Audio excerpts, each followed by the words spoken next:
So that double-story building in Southport that I bought, whilst it still had the 150,000 of income on the ground level, the top floor was completely empty. The 3 office tenants had departed, and over a 12-month period, we converted it to an 8-bedroom boarding facility that generated over $125,000 a year of extra rent from upstairs and arguably forced about $1 million of capital appreciation.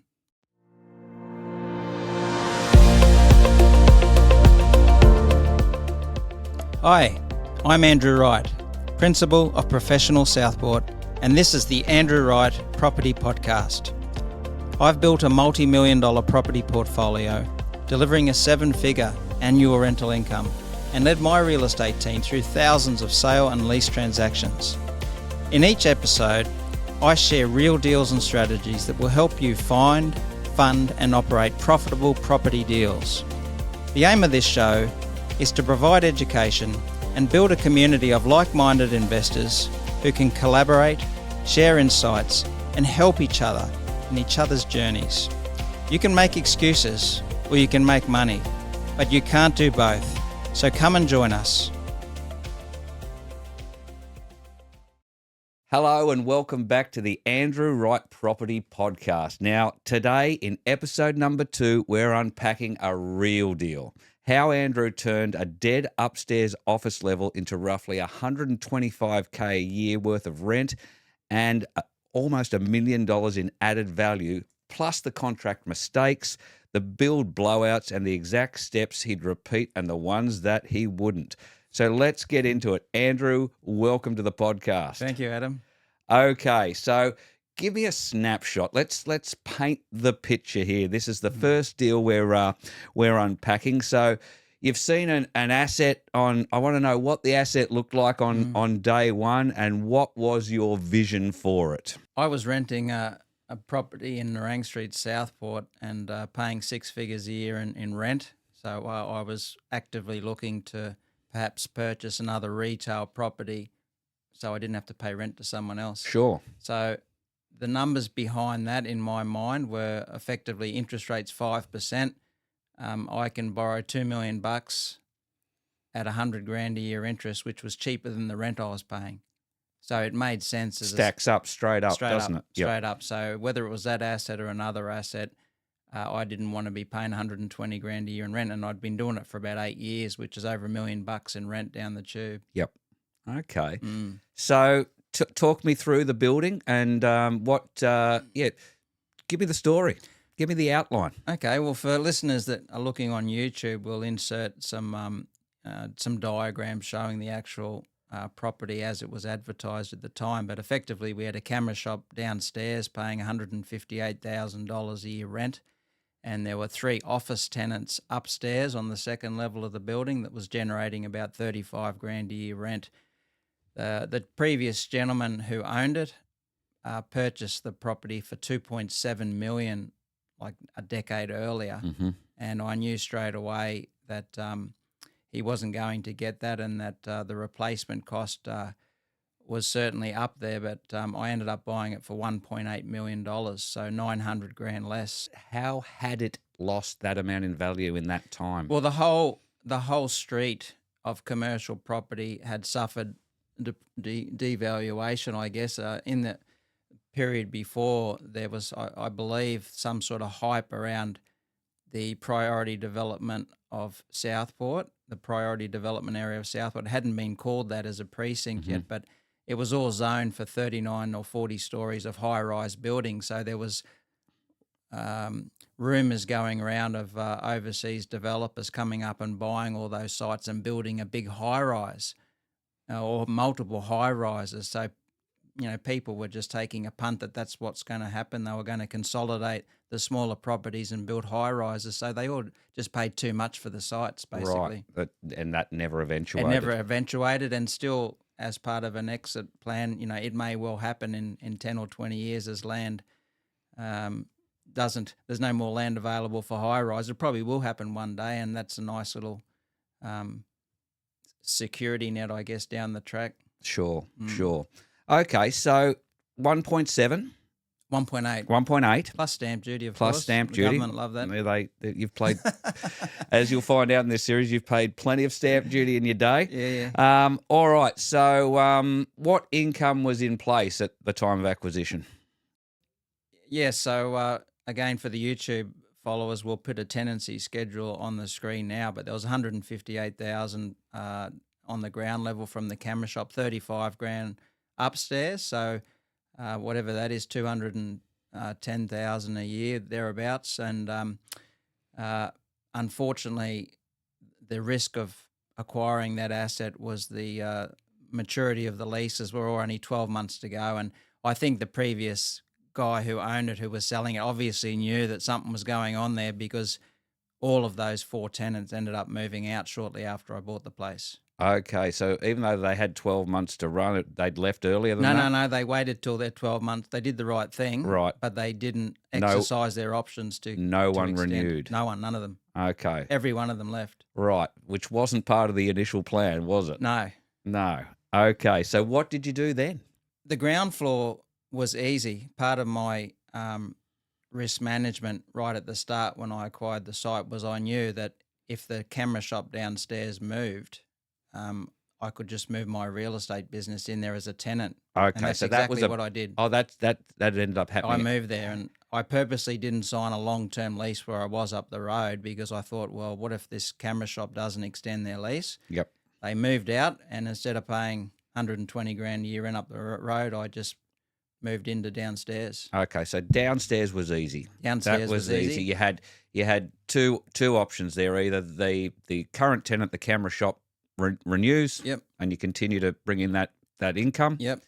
Or if not, I'm going to save on the rent I'm Absolutely. paying. So half a dozen, what do they call it? Half a dozen of one, 6 of the other. With that, That's it. that's all sweet. But you'd expected upstairs that some or all of them would renew, Absolutely. and you'd have a cash flow. Yeah, that was the idea. As well as saving my 120 grand a year rent, I'd be in that building, and I'd get 35 grand a year from upstairs to help pay the bills and pay off the loan. Okay. Due diligence. Let's talk due diligence. What, as you're looking at this deal, you've got that all in mind. We've got the background now. Talk to our listeners. What due diligence did you do on a project like this? Well, I didn't have a lot of time. The property was going to auction, and I knew I had to get in there quickly because it fit my buy box at the time as trying to buy an asset where I could stop paying rent for my business. Part of the due diligence was looking at the replacement value. Obviously, the land was well located right next to Australia Fair Shopping Centre. The building was good as far as it had a double story to it, so plenty of different tenancy mix. It wasn't just a one tenant building. It had 4 different sources of income stream. Yep. I just knew that the numbers would work when I did the due diligence, because the net yield of the thing was 9.4% after all the expenses, and the interest rates were 5. Right. So there's 4.4% positive cash flow there. Yep. I'm going to be the tenant long term on the ground floor, so there's no tenancy There's no risk. I don't have to worry about with the ground floor. Absolutely. Yep. Okay. Yeah, so it just turned out, unfortunately, that I didn't realise I wasn't an expert in commercial real estate, but it just turned out that the upstairs offices, when the tenants moved out, they were just impossible to lease. And the objections that kept coming up were there was no car parks, because we're right in town. There's no car parks for the offices upstairs. Yep. There was no signage opportunities, which is important to a lot of businesses. There was nowhere for them to put a big sign saying this is where we are. And there was no lift. There was just an old stairwell going upstairs. Okay. So Was this something you thought about during the No, due not really. diligence? But it came to the fore when you lost tenants. Yeah, exactly. I Yep. mean, when I went to buy the place, I thought, if anything ever happened upstairs, it would be a perfect place to build some residential accommodation, because it's right next to Australia Fair Shopping Centre. It's 50 metres from the TAFE. And I just thought, well, how good is this? This would be so easy down the track. If something ever happens, Turn it into residential. turn it into resi. So from that due diligence point of view, I did look at it and think, wow, this thing, there's already so many windows upstairs.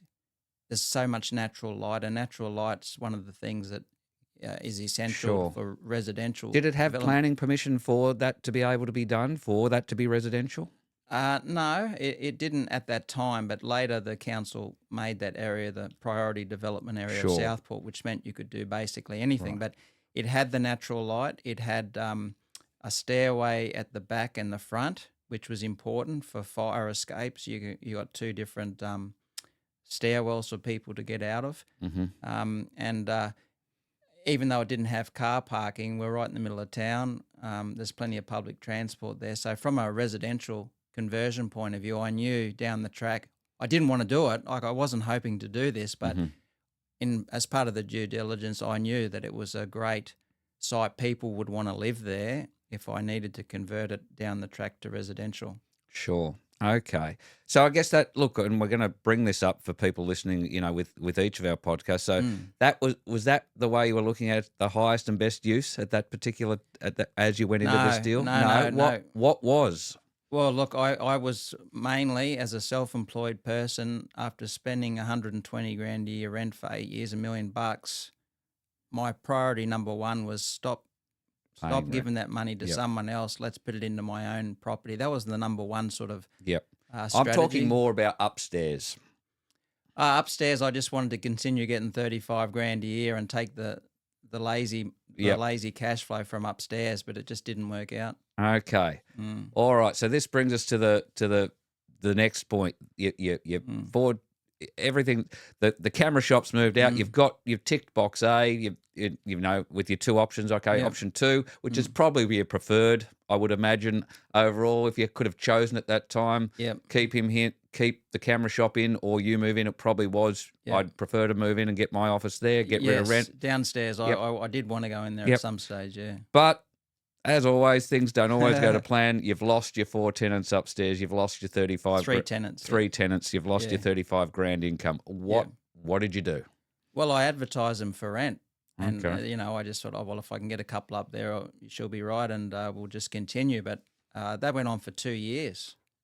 And Just nothing. There's nothing there for 2 years. People just wouldn't take it. And, coming up to even before COVID happened, there was quite a bit of vacancy with sort of B-grade office space. It wasn't fancy office. It was an old, this is an old 100-year building we're talking about. So people just didn't want to be in there. So Okay. I eventually had no choice but to look at what is a better use of this site. And being so close to the shops and the public transport and the TAFE, I said, right, I'm gonna build some units. So initially I was thinking I think the floor plate was just under 200 square meters, and I was thinking maybe I can build 3 one-bedroom apartments up there. And I did all the numbers, and eventually I decided on an 8-bedroom, 8-bathroom boarding house. Okay. Now, I do want to hear more about that, but I do want to make the point for our listeners that if you've been through 2 years with no rent up there, but you're They'd still be empty now, by the way. I reckon 6 years later if I'd have left you'd it. left it. But yeah. the important thing is you'd done your numbers beforehand, and by just you either keeping the camera shop there or moving in, you were going to be okay. Yeah, that was the majority of the cash flow that I'd bought. Was most of it 158 grand a year cash flow was coming from the ground level. Retail always generates a lot higher rents than offices. And and now your interest is less than what you were paying before in rent, so you're okay. Yeah. Because a point I want to make there was, if you didn't have that play as part of the plan and the camera shop left as it did, you may have been left with a empty, years. and then you're in strife. There's plenty of empty retail in Southport that's been empty for 1 or 2 years long. So absolutely, me being a potential tenant downstairs was the number one risk management strategy that I had in the back of my mind. Cool. All right, talk me through the pivot. You're now talking a boarding house, an eight en-suited room boarding house, correct? That's right, yep. Okay, talk me through it. It was just before COVID. I can't remember if it was 2000. I think it was 20. 2000. No, I think it was 2019-ish. Around that time when I was doing this, Right. It had actually just finished around COVID time. Okay. So at that time, The refurb. you mean? yes, Yep. that's right. So Okay. What was that going to cost? Well, I did my own numbers and based on probably $1,200 or $1,300 a square metre for renovation. I was budgeting on around $250,000 to just rip down a few walls upstairs in between these 3 offices and build these 8 bedrooms and 8 bathrooms. So as everyone who's ever built or renovated knows, it never goes to budget. And $280,000 I was budgeting, and ended up costing $450,000. Right. So an extra 170 Wow. grand. Okay, Yeah. that's a fair budget blowout. Yeah. Okay. Yeah. All right. So it cost $450, and it's finished just as COVID's about to hit. Yeah. Okay. Yep. What happens then?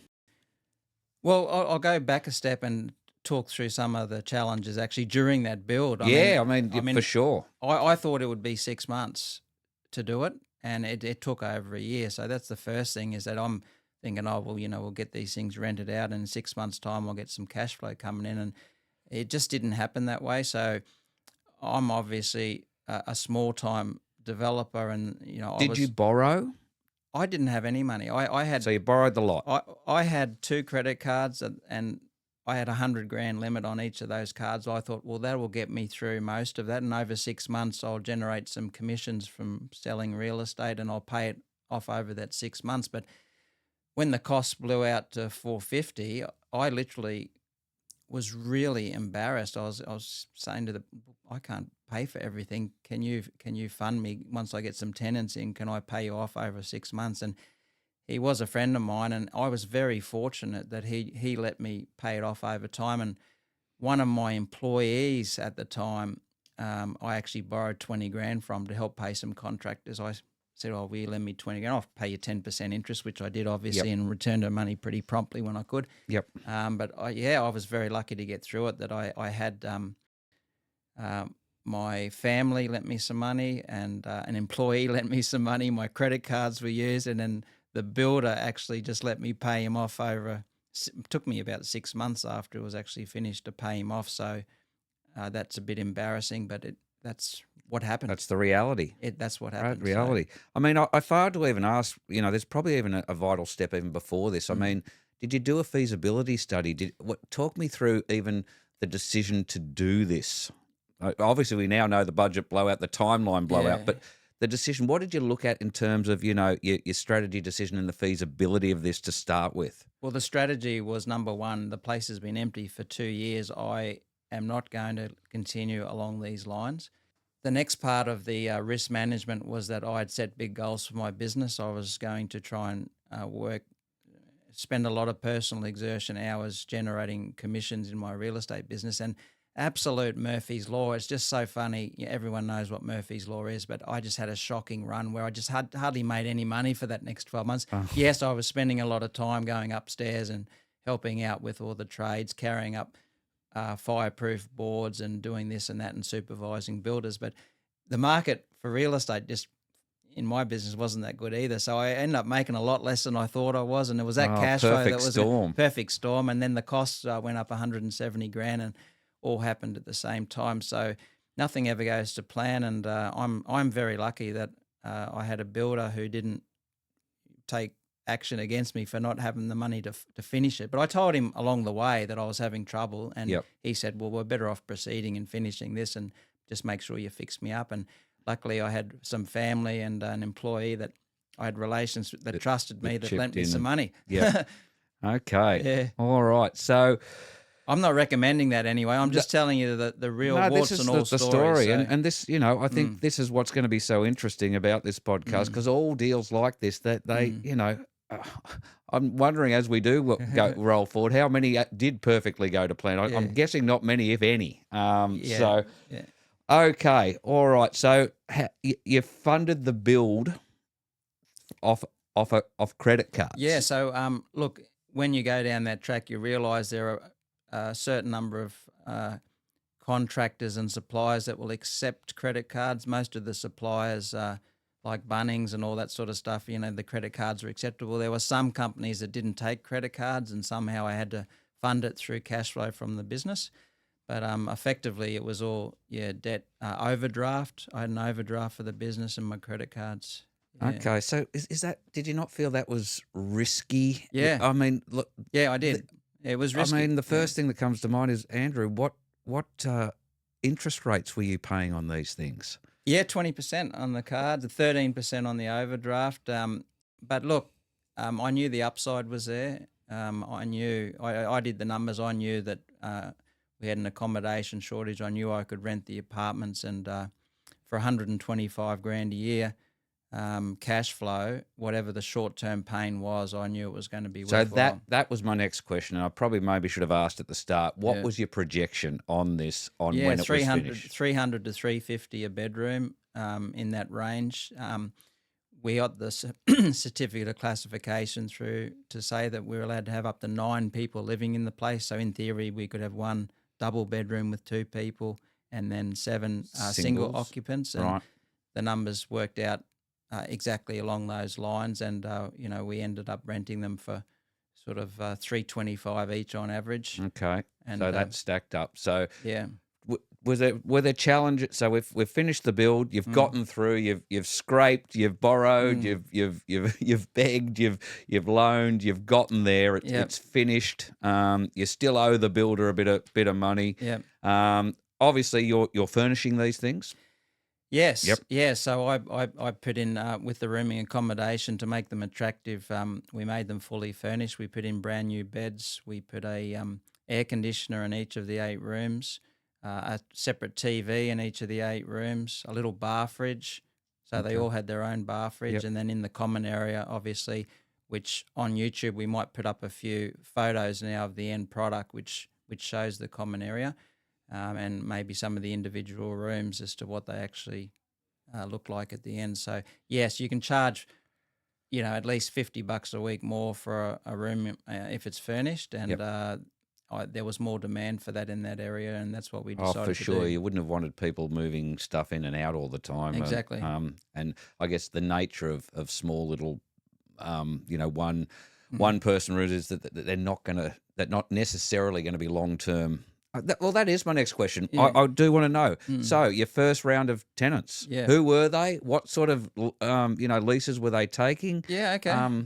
Talk me through it. Well, initially, my goal was to build it as student accommodation. So Right. we were 50 metres away from TAFE. It still is 50 metres away from TAFE. It hasn't sort of moved, but it just didn't pan out that way. We ended up probably getting 7 out of the 8 were single working people in the CBD of Southport that wanted to have budget accommodation, and we've never really had that many students there. So I forget the legislation under which we got the certificate of occupancy for the property as to how that all works, but it was initially designed for short-term accommodation. It wasn't long-term accommodation, but all the leases are 6 to 12 months there. So we've never done really short-term accommodation. It's all Okay. been 6 and 12-month leases. And you had no problems finding these tenants No. reasonably quickly? No, there's been like 100%.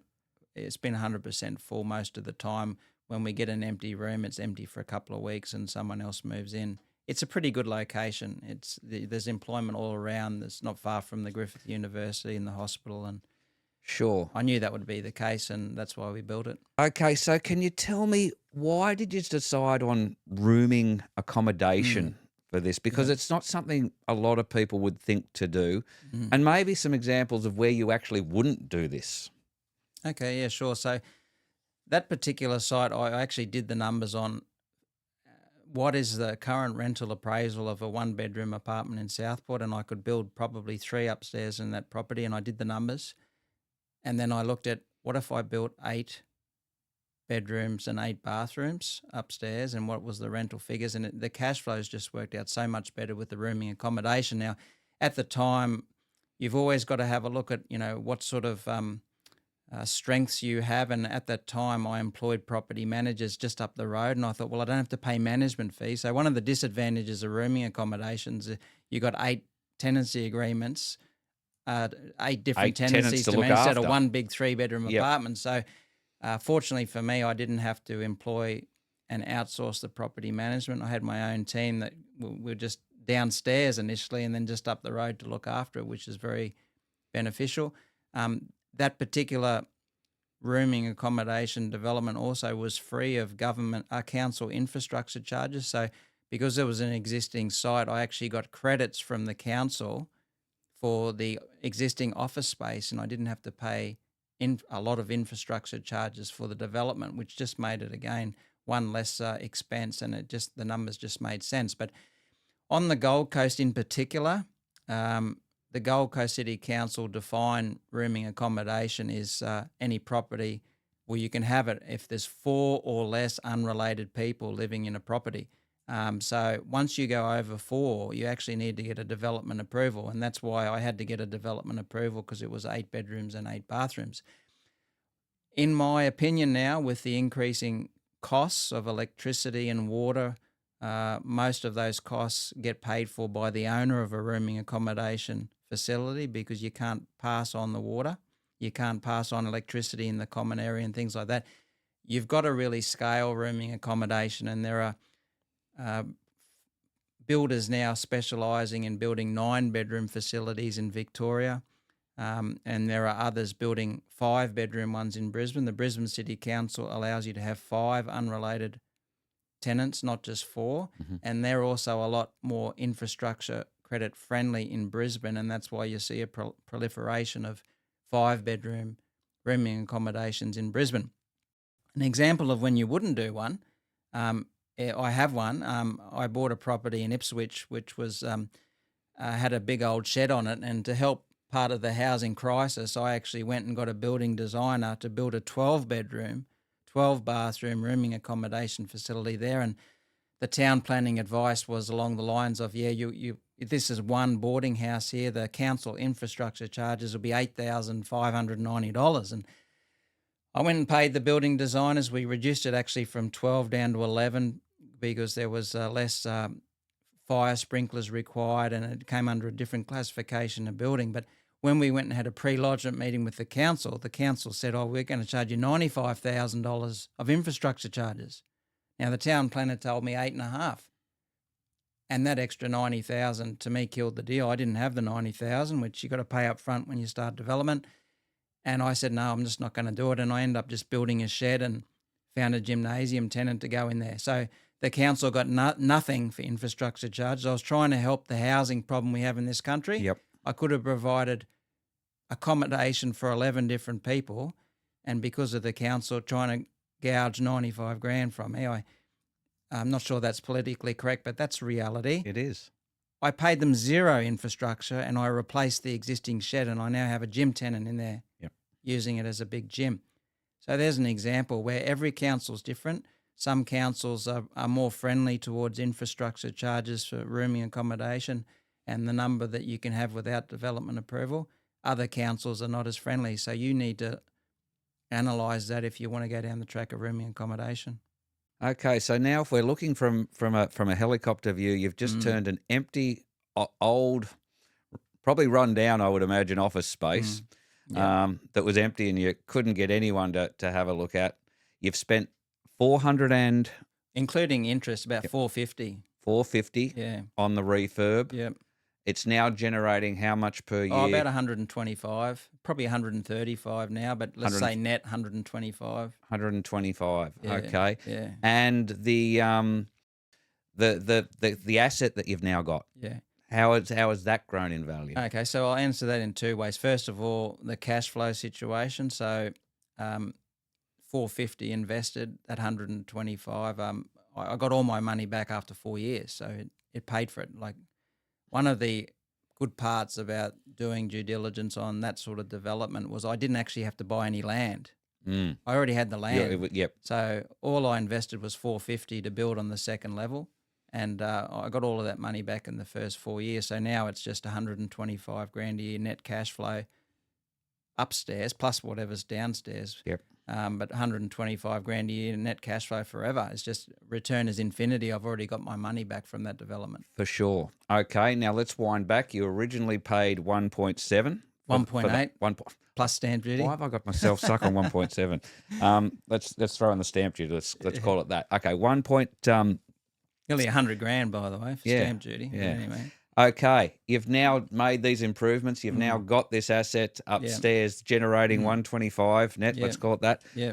What have you now got? What is the appreciation in the value of the building now? Okay, well, I'll answer that twofold. What I think it's worth, commercial real estate, rooming house, you can say is residential, but it's probably more valued along the lines of commercial property where valuers use a cap rate. So Right. a cap rate, in very simple terms, which most listeners will know but not all, is the return that an investor would expect from an investment if they paid cash. Right. So if you were to generate, in that case, I generated an extra, on top of the 35 grand from the office rent before, now 125, then an extra 80 or 90 grand a year rent. So if a valuer were to apply, say, an 8% cap rate to an investment property and it's generating 80% net, that's an extra $1 million of asset value. Now, sounds all great. I'll just let you know that I did actually get it revalued and it didn't work out that good. So the value was, in my mind, quite often I disagree with valuations, but when a valuer is appointed from a bank, they'll be given strict instructions as to how they'll value it. Of course. And when they revalued that, they did it as a mortgagee in possession, vacant asset, fire sale, and they immediately discount the rents. Remember I said I fully furnished all the rooms? Well, the first thing the valuer came in and, we're going to take $50 a week off all these rents, because if the bank takes it over, they're not going to own the furniture, they own the building. So they don't value it like an investor. Of course. And so I did get some uplift there, and that allowed me to re-borrow the money I'd put into it for my next project. Sure. And So what did the bank value it at? Look, it wasn't much more than what I put into it. I think it was $2.6 million at that time. So Right. I'd paid 180. I Yep. put 450 into it, and it only valued up at 2.5 or 2.6. I thought it was worth 3 all day long, but Sure. to me it went up $1 million. But the value, I didn't put it up that much. But it was, at least when it revalued, it gave me the ability to redraw some equity for my next project. I use it as a deposit. Sure. And that's another thing that you'll find through this podcast series is when I develop property, I generally don't sell. I hold. Well, that was the point I was about to make. Yeah. Other than using the equity for your next project, does the valuation really matter until you sell it? And you'd never planned to, and that was never the plan for this particular project. No, most of my developments I don't go and sell. I hold, and I revalue, and I draw again and go again. So, it's $100,000 stamp duty to buy that asset. The last thing I wanted to do was then pay a heap of tax and then pay stamp duty again on another asset with that capital. I ended up borrowing a deposit for the next one anyway. Why sell it? It's $125,000 a year just from upstairs for the rest of my life. Absolutely. Why would I want to sell it? And this is coming back to that cash flow from episode 1. We talked about it. If a property is losing you $20,000 a year, how many do you want to hold? Well, probably not many, but when it's making 100, just upstairs, not down, just upstairs is making 125 profit, why would I want to sell? That's right. That's right. Now, what has happened with downstairs now? Because now, when this was all happening back in, you said around 2019, 2020, do you still have your office downstairs? I just moved a year ago, so I had another office in property up the road, which I owned on level 2 in the Pivotal Point building in Southport, and it had become vacant for a year. And warts and all, this reality of real estate, not everything goes to plan. And same situation, I couldn't afford that to be empty. It's 527 square meters of office space. I couldn't afford that to be sitting empty, paying $16,000 a year body corporate, $80,000 a year interest and rates and everything. So I decided to move my real estate business there because I knew it'd be easy to rent the retail premises downstairs. Okay, so who's in the downstairs area, the retail spot now? At the moment, we had a Nepalese grocery store move into there. They may end up building a restaurant down there as well, but at the moment it's Nepalese food from Nepal and a convenience store, Nepalese food. Okay, and when you made that pivot to move your office to your other owned building, you did that knowing that you could easily find a tenant for your retail Yeah, space. it's the same thing. Unfortunately, now 2025, as most investors are aware, office is probably the worst performing sector in the market. There's still a work from home mentality from COVID. There's still a lot of empty B grade office space, and I couldn't afford to continue having that office space empty in the other building up the road. So I knew I could find a retail tenant for downstairs because of it's right near the new tram stop, and there's just hundreds of people walking past that side all the time. I knew it was and right next spot. to one of the entrances to Australia Fair. I knew that would be good for retail. So sure enough, I rented it out within a month. Right. Easy. Fantastic. All right. So sum this up for me. That things you learnt, things that you would do again, things you wouldn't do again. Give me your overall perspective on this particular deal. That particular deal, look, I would do it all over again. You can see the results there. I probably would have maybe built a bit of a cash buffer before starting the process instead of pulling my hair out every night wondering how I'm going to pay people during the process. Have you ever funded another refurb of credit cards ever since then? Look, I'm always redlining. Yeah, unfortunately, again, Okay. warts and all. Yeah, Yep. I'm always stretching myself to the limit because I'm wanting to grow fast, and there's a risk that comes with that. But I always back myself to go and work 100 hours a week to generate some cash flow to pay off those If required. and I do. I work 7 days a week, and I back myself to get out of trouble when I need to. Again, I'm not recommending that to the majority of listeners, but as a self-employed person, any one of us as self-employed, if you decide to put the pedal to the metal, you can work hard and increase cash flow if you want to work hard. And I back myself to get through those tough times. But now my portfolio is getting to a point where there's enough cash flow coming in now that it doesn't rely on my personal exertion. Sure. Let me ask you: would you have? Hang on, was this the first property sort of that you owned? Since because if you'd listened to the first episode, you went and bought your real estate agency off your credit card and just went bang into work, starting from zilch. So, is this the first property deal you did? No. I still owned those other two offices in the Pivotal Point building, that 527 square meters of office. I bought them in 2005, and I also own my residence on Sovereign Island, which I also bought in 2005, where times were good. It's just that when that GFC came, those assets went down in value, and I was leveraged to the hilt, so I had no equity in them. Yep.